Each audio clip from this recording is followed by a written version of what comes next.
Happy Monday, everybody. Had a request from a coach that just said he's getting a lot of flack for having kids lift weights, and I thought that it might be really good to just talk about kids lifting weights. You know, it's a loaded question. It's a complicated answer. I think all kids should be exposed to resistance training. Now, that's not necessarily weights. So what do I mean by that? There's appropriate stages of development, and sometimes I think coaches get thrown under the bus for having young kids lift weights, and I don't think that's fair.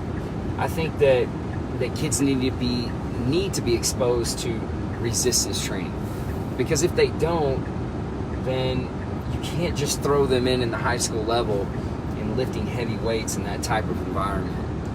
But I'm digressing. Let me explain. What I'm really getting at is that every child is going through a stage of development. Now, in those stages of development, you're going through peak height velocity and peak weight velocity on the onset of puberty. Now, a lot of these kids are entering that. Females probably earlier, but most males it's going to start in middle school. So when these things happen, your options for as far as resistance training, there's some that are better than others. You know, I don't think any coach out there wants to hurt a kid. So I don't always like to hear parents going on a witch hunt for, coaches that are lifting weights with their kids. I think it's more or less educating their kids, and also the coaches having a good understanding of what are they trying to accomplish, because what they're not trying to accomplish is to get everyone's maxes up. I don't think that's appropriate. I think what you are trying to do is expose them to different variations of resistance so their body can handle loads. And what's most important is that these kids learn technique and movement in 3 planes of motion, that they learn how to move their joints in a full range of motion. And then once that technique is improved, and I'm not talking about just squats, but let's take squat for example. You don't need to be putting a bar on a kid's back or doing a front squat if a kid cannot do a proper body weight squat, because that means that you're just adding strength on top of dysfunction, which is not what you want. You want strength that is applicable and usable for them for the rest of their life. So lifting weights for the sake of lifting weights, to say that your kids are lifting weights, is very foolish. What you really want first is you want range of motion. You want to make sure that the joints are operating in a correct manner, that there is muscle order, meaning the muscles are actually doing what they're functioned to do. You don't want if a kid can't bend over without just completely slouching his posture, it's probably not a good idea to put resistance on them. If they can, then I think it's appropriate and it's fine in a certain way. For example, most kids, when you're lifting weights with them and they're young, it's about neurological responses. Because they don't have hormones, they don't have testosterone, they're not going to change the cross-sectional muscle fiber, so they're not going to get growth and hypertrophy. What they're really going to get is a neurological response. Their brain is going to work on what's called inter and intramuscular coordination. So inter and intramuscular coordination really is coordination of the muscles and systems that they work together, and then coordination of the muscles and how they actually function within themselves and the scope of how that muscle works. And that's what resistance training can help with. I think the problem is most people interpret resistance training as lifting weights. There's so many ways to allow a kid to go through forms of resistance training. Lunges are great, squats are great, push-ups are great, but there's more. There's a lot more. Having different implementations to where they move in 3 planes of motion, resisting them with some type of light resistance from a cord or a rope or even body weight. There's a lot of different ways. There's a lot of different methods out there that you don't need equipment for to start exposing kids to resistance training. And there's entire countries that go play on the Olympic level in multiple sports that don't have weight rooms. Now, I'm not speaking out against weights. I think weights are incredible. I think it's an incredible thing to have at your disposal, and I think it's great for kids if it's done correctly. One of the ways that I like to use weights with young kids is by doing a lot of volume in 1 to 2 sets of complexes, meaning maybe they're doing a bent over row, then they go into an RDL, a high pull, a front squat, an overhead press, and they don't put the bar down the whole time, and it's very light. It could be 15 pounds. You do 6 reps of all of those, you're building capacity and resilience for the body, and you're also teaching the body neurologically to build strength in tissues and stimulate growth. And I think that's way more important than getting our kids maxes up or doing 5 sets of 10 when they don't even have the capacity to change their cross-sectional muscle fiber with hormones. They're not going to respond to hypertrophy, but they're going to respond to neurological programming. So I know this is a little bit of a disorganized talk, but it's a frequent thing that we get all the time, is that, you know, my kids are under the squat bar 5 times a week.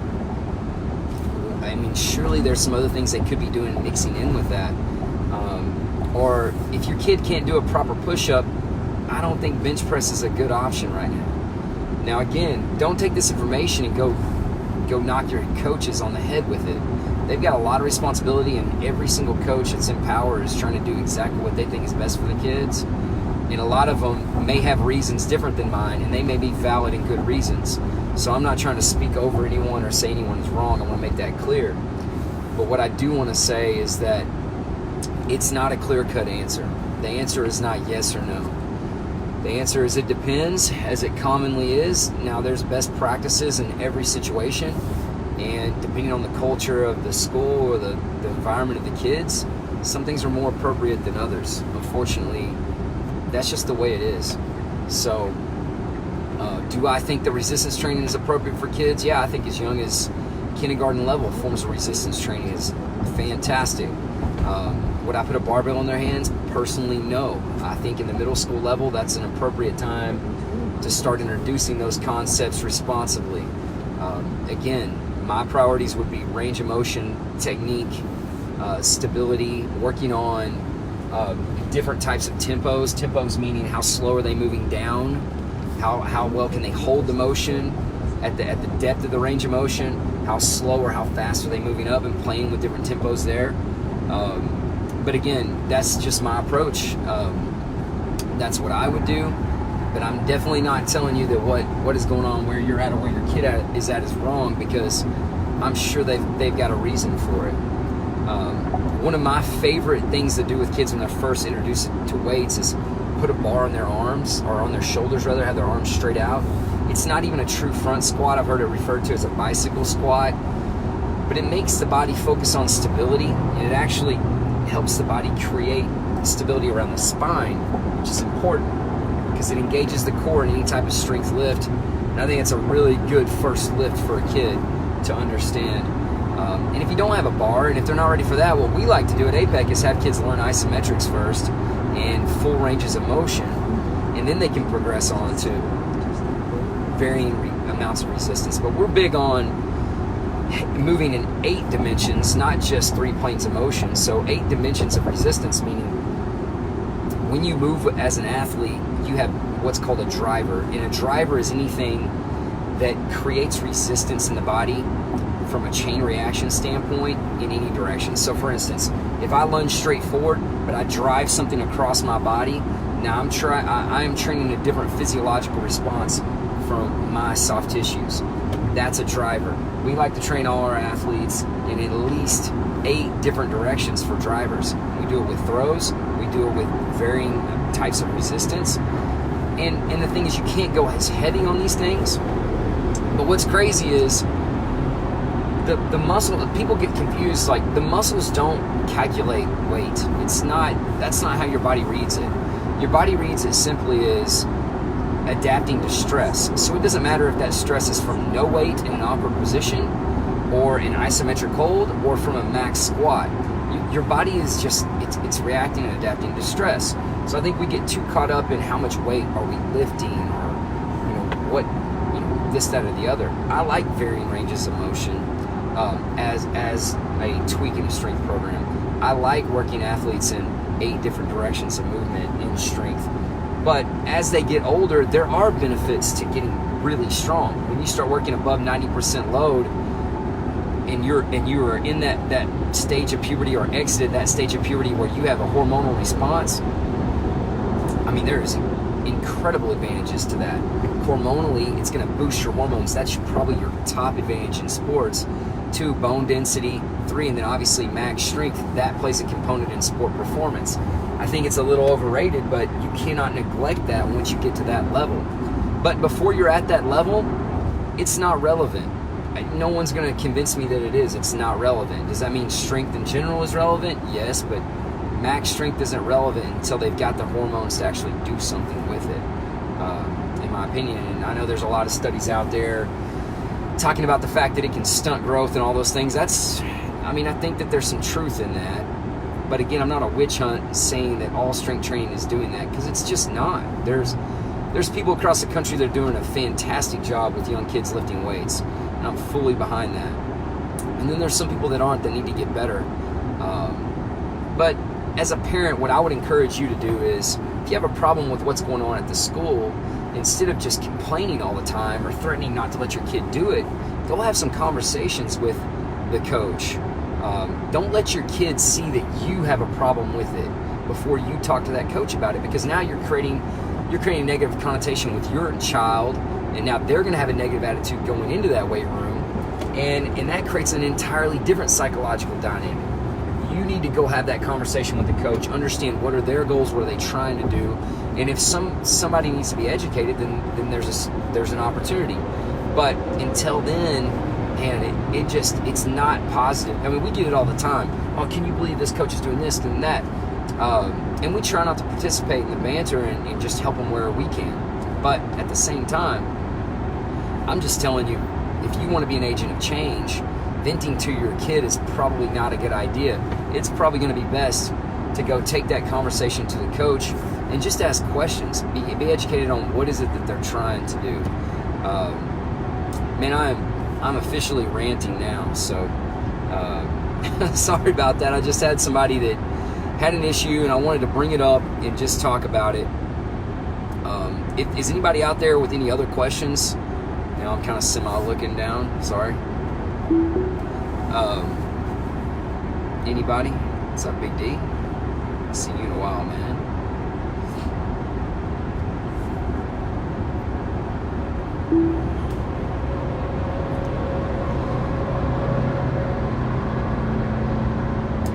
I promised that I would start doing more of these. If you guys have any questions about anything, shoot me an inbox. What's up, Stefan? Appreciate you too, man.